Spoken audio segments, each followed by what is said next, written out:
श्री स्वामी समर्थ गुरुदेव दत्त. स्वागत आहे आपल्या सर्वांचं. आपण रोजच्या जीवनातला आपला एक भाग म्हणजे देवपूजा. देवपूजेची योग्य वेळ कोणती? ब्रह्ममुहूर्त म्हणजे काय? देवपूजा एखाद्या दिवशी करणे न जमल्यास काय करायचं? निर्माल्याची फुले कधी विसर्जन करायची? निर्माल्य म्हणजे काय? कोणत्या देवाला कोणतं फूल व्हायचं? याबद्दल संपूर्ण माहिती या व्हिडिओमध्ये, तर व्हिडिओ शेवटपर्यंत नक्की बघा. आपल्या प्रत्येक स्त्रीच्या जीवनातला स्त्री असो पुरुष असो, देवपूजा हा एक भाग आहे. रोजची दिनचर्या माणसाची की देवपूजा हा त्याचा जीवनातला एक महत्त्वाचा भाग. देवपूजा करताना सर्वात प्रथम आपण ब्रह्ममुहूर्तावर देवपूजा केलेली खूपच शुभ मानलं जातं. ब्रह्ममुहूर्त म्हणजे काय? तर सकाळी 4 ते 6 पहाटेचा जो वेळ असतो 4 ते 6चा हा ब्रह्ममुहूर्त मानला जातो आणि हा मुहूर्त देवपूजेसाठी अगदी शुभ मानला जातो. या वेळेला देव हे पृथ्वी तलावरून भ्रमण करत असतात अशी मान्यता आहे, शास्त्रीय मान्यता आहे. या वेळेला देव पृथ्वीच्या खूप जवळ असतात आणि भ्रमण करत असतात. आणि ज्या वेळेला आपण या काळात देवपूजा करतो ती देवांना फलद्रूप शीघ्र होते अशी मान्यता आहे. आणि या वेळेला आपला मेंदूही एकदम शांत असतो. सकाळचं वातावरण खूप शांत असतं. देवपूजेसाठी हा वेळ एकदम योग्य मानला जातो. आता ज्यांना ब्रह्ममुहूर्तावर पूजा करणं शक्य नाही त्यांनी सकाळचा मुहूर्त शुभ मुहूर्त असतो 6 ते 9च्या दरम्यान. 6 ते 9च्या दरम्यानही आपण देवपूजा करू शकतो. त्यानंतर 11:30, 12 ते 3 या वेळेला कोणतीही पूजा करत नाहीत. देवाला नैवेद्यही 10:30 नंतर दाखवत नाहीत. त्याचं कारण की 12 नंतर काही वेळेला राहुकाळ असतो आणि 12 नंतर 3 ते 12 हा पितरांचा काळ मानला जातो. आपण 12 नंतर आपल्या पितरांना नैवेद्य ठेवतो म्हणजे हा काळ पितरांचा मानला जातो. सकाळी 6 ते 9 देवपूजेचा काळ, 12 ते 3 पितरांचा काळ आणि पुन्हा संध्याकाळी 6 ते 9 हा आपल्या देवकार्यासाठी मानला जातो. आता देवपूजेमध्ये सर्वप्रथम आपल्याला काय करायचं असतं तर आंघोळ करून शुचिर्भूत व्हायचं आणि देवाजवळ आसन मांडून बसायचं. शुचिर्भूत म्हणजे शुद्ध आंघोळ करून देवासमोर बसायचं. जमिनीवर बसायचं नाही, त्यासाठी एक आसन घ्यायचं. आसनावर बसल्यानंतर पुरुष देवपूजा करत असेल, सोवळं घालून देवपूजा करत असेल तर सोवळं रोज धुवायची गरज नसते. सोवळं म्हणजे त्याला कद म्हणतात आणि ते सुती असतं. ते रोज न धुतलं तरीही चालतं. 3 दिवसातून एकदा ते धुवून देवपूजा केली तरीही चालतं. पुरुषांनी देवपूजा करताना कमरेला बेल्ट किंवा खिशामध्ये आपल्या पॉकेट ठेवायचं नाही. त्याचं कारण असं की ते चामड्यापासून बनवलेलं असतं, त्यामुळे ते देवपूजेमध्ये निषिद्ध मानलं जातं. आणि काळं निळं वस्त्र विरजित आपण कोणतंही वस्त्र घालून देवपूजा करू शकतो. फक्त आपलं वस्त्र फाटकं तुटकं नसावं. इतर कोणतंही वस्त्र देवपूजेसाठी चालतं. सर्वप्रथम आसन मांडल्यानंतर आपल्याला समई प्रज्वलित करायची आहे. समईमध्ये तेल टाकायचं, वात लावायची आणि नंतर देवपूजेला सुरुवात करायची. दीपाविना देवपूजा व्यर्थ मानली जाते. प्रत्येक कार्याला दीप हा असतो. जसं पंचतत्व आहेत तसं त्यातलं एक म्हणजे अग्नी, आणि अग्नीला साक्षी मानून केलेली देवपूजा ही ग्राह्य मानली जाते. म्हणून देवपूजा करताना आपण आधी दीप प्रज्वलित करायचा आणि त्यानंतर देवपूजेला सुरुवात करायची. सर्वप्रथम आपल्याला निर्माल्य बाजूला काढायचं असतं. निर्माल्य म्हणजे आदल्या दिवशी आपण वाहिलेली फुलं ती काढायची आणि नंतर देवपूजेला सुरुवात करायची. निर्माल्य आपण ज्या वेळेला काढतो ते लगेच आपल्याला देवपूजा झाल्यानंतर विसर्जित करायचं असतं. आता निर्माल्य कोणतं होत नाही तर तुळशीपत्र कधीही निर्माल्य होत नाही, बेलपत्र कधी शिळं होत नाही आणि त्यानंतर चाफा हे फुलंही कधीही शिळं होत नाही. म्हणजे हे निर्माल्य म्हणून फेकून देण्याची गरज नसते. आपण ते 2-4 दिवस जोपर्यंत सुकत नाही तोपर्यंत पूजेत ठेवलं तरीही चालतं. तुळशीपत्र अत्यंत पवित्र असतं. आता देवपूजा करताना सर्वप्रथम देवांना आपण पंचामृताने आंघोळ घालू शकतो, पाण्याने आंघोळ घालू शकतो, गंगाजलाने आंघोळ घालू शकतो किंवा नुसत्या दुधानेही आपण देवांना आंघोळ घालू शकतो. सर्वप्रथम देव सर्व खाली घेतल्यानंतर सर्व देव एका ताटात ठेवून आंघोळ घालायची नाही. प्रत्येक देवाला सेपरेट आंघोळ घालायची. आता हे सर्व झाल्यानंतर आपल्याला पंचामृताने आंघोळ घालायची. काही विशिष्ट वेळेला आपण पंचामृताने देवाला आंघोळ घालू शकतो.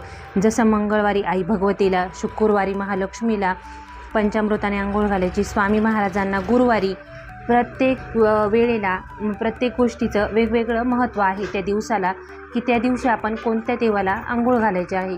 रविवारी आपण घालू शकतो आपलं इष्टदैवत कुलदैवत खंडेराव महाराजांना आपण पंचामृताने आंघोळ घालू शकतो.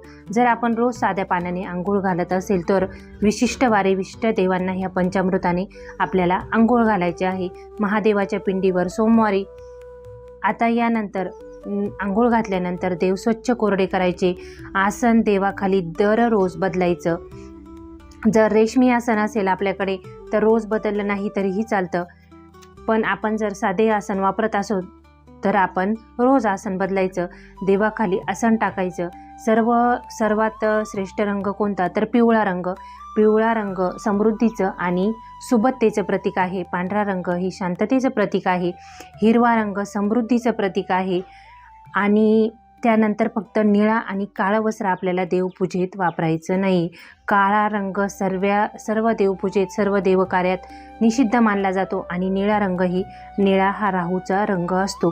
या व्यतिरिक्त आपण कोणतंही वस्त्र देवाखाली अंथरू शकतो. स्वामी महाराजांची सेवा आपल्या घरात असेल, दत्त महाराजांची सेवा असेल तर भगवं किंवा पिवळं वस्त्र आपण देवाखाली अंथरू शकतो. वस्त्र अंथरल्यानंतर देव कोरडे करायचे आणि देवाची पंचोपचार पूजा करायची. पंचोपचार पूजा म्हणजे काय तर धूप दीप नैवेद्य आंघोळ आणि त्यानंतर देवाला फुलं. आता सर्वात प्रथम आपल्याला देवाची स्नान पुसून ठेवल्यानंतर जागेवर गंध लावायचा. त्यानंतर आपल्याला जी काही आपली नित्यसेवा असेल ती पठण करायची. स्तोत्र मंत्र आपण जे काही पठण करतो ते पठण करायचे. देवपूजेला सुरुवात केल्यानंतर सर्वात पहिला नियम हा असतो की देवपूजा चालू असताना आपण मध्ये कोणाशी बोलायचं नाही, आसनावरून उठायचं नाही.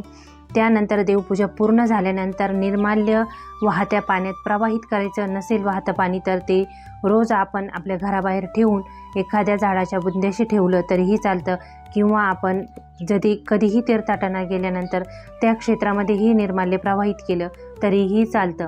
आता ज्या दिवशी आपल्याला फुलं नसतील, देवपूजेला फुलंच नाही आहेत, कारण कधी असं होतं उन्हाळ्यामुळे उष्णतेमुळे फुलं येत नाही झाडांना, तर फुलं नसतील तर देवांना कळ्या व्हायच्या नाही. तुटकं फुटकं फूल देवांना व्हायचं नाही. किडलेलं फूल देवकार्यात वापरायचं नाही. आणि रंगीबेरंगी अतिच रंग आहेत एखाद्या फुलाला तेही फूल देवाला व्हायचं नाही. यानंतर बाकीची कोणतीही फुलं आपण देवाला वाहू शकतो. फुलं तोडल्यानंतर फुलं डायरेक्ट जमिनीला स्पर्श करणार नाहीत अशा ठिकाणी ठेवायचे. शक्यतो तपकात ठेवले, ताटात ठेवले तरीही चालतात.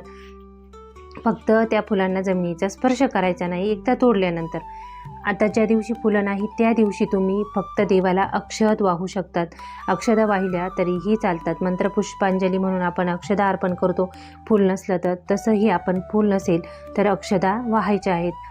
आता देवपूजेमध्ये देवाला नैवेद्य दाखवायचा कसा तर देवाला कोणत्याही भाजीपोळीचा आपण जी भाजीपोळी करतो त्या भाजीपोळीचा नैवेद्य आपण देवाला रोज दाखवायचा आहे. नैवेद्य दाखवताना गोडच असावा का तर नाही. आपली जी काही भाजीपोळी रोज आपल्या घरात बनते तिचा नैवेद्य आपण दाखवला तरीही चालतं. देवपूजा करताना धूप देवाला दाखवल्यानंतर पूजा पूर्ण झाल्यानंतर नैवेद्य दाखवायचा आणि रांगोळी अवश्य काढायची. देवाजवळ रांगोळी अवश्य असावी, त्या विना देवपूजा अधुरी मानली जाते, अर्धीच मानली जाते, पूर्णत्व मानलं जात नाही. रांगोळी पांढरी काढत असाल आपण तर त्या पांढऱ्या रांगोळीवर कलर आपण टाकायचे आहेत. कलर नसतील फक्त पांढरी रांगोळी काढली तर त्यामध्ये आपल्याला हळदी कुंकुम थोडंसं टाकायचं आहे. ते टाकल्यानंतर देवाला नैवेद्य दाखवायचा. निर्माल्याची फुलं काढायची, ती विसर्जन करायची आणि आपलं स्तोत्र मंत्र पठण करून आपण देवपूजा संपन्न करायची. अशा पद्धतीने आपल्याला साध्या आणि सोप्या पद्धतीने देवपूजा करायची असते. आता एखाद्या दिवशी पूजा करणं बनलंच नाही किंवा बाहेरगावी गेलो आहे तर त्यावेळेला काय करायचं, देवापुढे फक्त बेलपत्र आपल्याकडे असेल तर बेलपत्र ठेवायचं, थोडेसे अक्षत ठेवायचे आणि देवाजवळ एक तांब्याचा तांब्या भरून ठेवायचा आणि समईमध्ये तेल आपण थोडंसंच टाकायचं, कारण आपण ज्या वेळेला घराबाहेर पडतो, घरात कुणी नसतं त्यावेळेला देवाच्या समईमध्ये तेल थोडंसंच वापरायचं. यानंतर आपण जेव्हा गावावरून परत येतो आपण जाताना देवपूजेत फुलं न ठेवली तरीही चालेल, कारण दुसऱ्या दिवशी आपलं निर्माल्य काढायला घरात जर कोणी नसेल तर त्या दिवशी फुलं न अर्पण करता आपण नुसते अक्षत वाहूनही जाऊ शकतो गावाला. एखाद्या दिवशी पूजा न करणं जमलं तर बेलपत्राचाही आपण वापर करू शकता, किंवा जिथे कुठे आपण कामात असाल, कुठेही असाल, तिथे नामस्मरण केलं तरीही चालतं, त्याचंही तितकंच फल मानलं जातं. देवपूजा करताना देवपूजा म्हणजे आपलं शुद्ध मनाने अंतःकरणाने देवाला मारलेली हाक आहे. यावेळेला आपलं मन फक्त देवाशी एकरूप असावं, इतर कोणत्या गोष्टीशी नसावं. नित्यसेवेत 3 अध्याय स्वामी चरित्र, 11 माळी स्वामी महाराजांचं जप आणि त्यानंतर आपली रोजची सेवा करायची असते. देवतांना अष्टगंध, देवी ज्या आहेत कुलदेवी त्यांना हळदी कुंकुम लावायचं असतं आणि शिवभगवानांना अष्टगंध नाही लावत तर त्यांना भस्म लावत असतात, तो आपल्याला लावायचा आहे. आता यानंतर सर्व कार्य झाल्यानंतर निर्माल्य फक्त आपल्याला घरात ठेवायचे नाही, कारण निर्माल्याने आपण सारखं घरात जर निर्माल्य ठेवत राहिलो तर त्यामुळे निगेटिव्ह म्हणजे नकारात्मक व्हायब्रेशन आपल्या घरामध्ये तयार होतात, ते चांगलं नसतं. म्हणून निर्माल्य हे रोजच्या रोज बदलायचं, वाहत्या पाण्यात सोडायचं किंवा झाडाच्या बुंद्याशी ठेवायचं. तुम्हाला व्हिडिओ आवडल्यास चॅनलला तुम्ही सबस्क्राईब करू शकता. आपल्याला व्हिडिओ जर आवडला तर कमेंट नक्की करा. काही देवपूजेबाबतीत प्रश्न असेल तर नक्की विचारा. तुमचा आजचा दिवस स्वामीमय आणि आनंदात जाऊ हीच महाराजांचरणी प्रार्थना. श्री स्वामी समर्थ.